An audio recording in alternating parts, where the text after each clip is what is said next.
Hi, my name is Jason Huber. I'm here representing the individual processing division. So first off, we'll start off with our processing season accomplishments from last year. So during 2025, individual processing division processed more than 6.4 million income tax returns for the 2024 tax year and managed to prevent more than 157 million in potentially fraudulent refunds from being issued. So next we have a list of reminders. So things that could potentially reduce the chance of processing delays and reduce the chance of possibly ending up receiving notices. So first off, if you're married, make sure that you include your spouse's social security number and name on your return.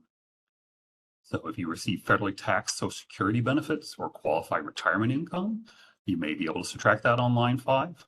One thing to note for an instruction change on line 5 is amounts for payments to retired partners included on the K1P has been moved to line 7. You can subtract that on your Schedule M along with other K1P subtractions. So next, make sure to complete Schedule IL WIT and include all of your withholding forms to support the amount you're claiming on line 25 for your withholding. So having those withholding forms is useful. It allows us to verify if there's any typos or anything along those lines and potentially reduce the chance of us having to send out a notice. So next up, enter the correct amount of estimated payments you made, including any overpayment you received from the previous year. So you can verify that amount using our ES payment inquiry on our website. So, and always make sure to have any supporting documentation available if we end up having to request it. All right.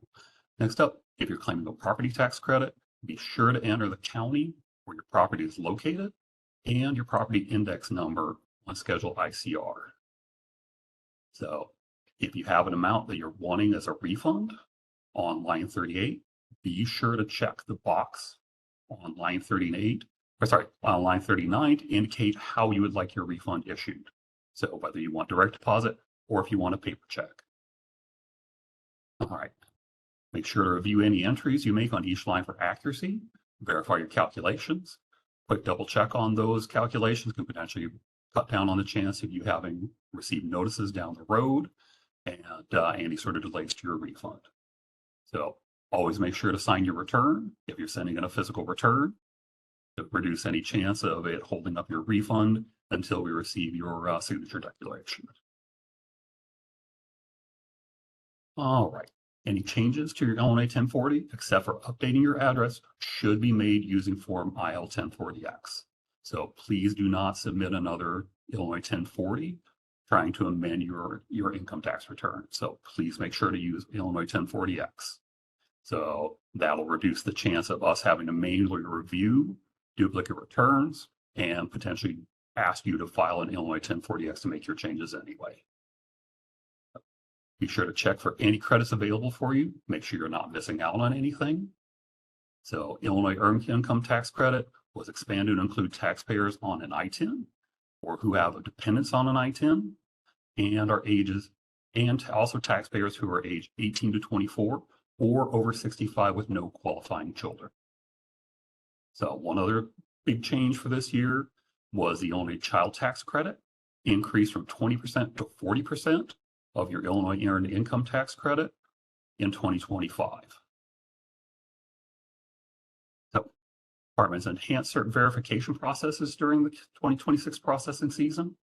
So verification processes just assist us with identity verification, safeguard against intentional misreporting, and educate taxpayers who either honestly or inadvertently report erroneous amounts. So they also allow returns to be systemically processed in a more efficient manner, minimize the interventions experienced by those that are filed accurately. So if you end up receiving an ID verification notice from the department, please pay special attention to your letter. So you may have the option to identify verify your identity within minutes through MyTax rather than having to submit paper documents and potentially wait for the turnaround for it to be manually verified. All right. Responding to notices electronically. So individual income taxpayers can respond electronically to notices for tax years 2019 and after using My Tax Illinois, our online taxpayer account management portal. So if you submit your response electronically through My Tax, it provides you immediate verification that your response has been received and also eliminates or reduces delays with traditional process of mailing a paper response to the department. So it can come in very handy if you happen to receive a notice around the time that we are getting our huge influx of physical returns around the due date, to where you're not potentially getting intermixed with the large amount of mail that we get following April 15th.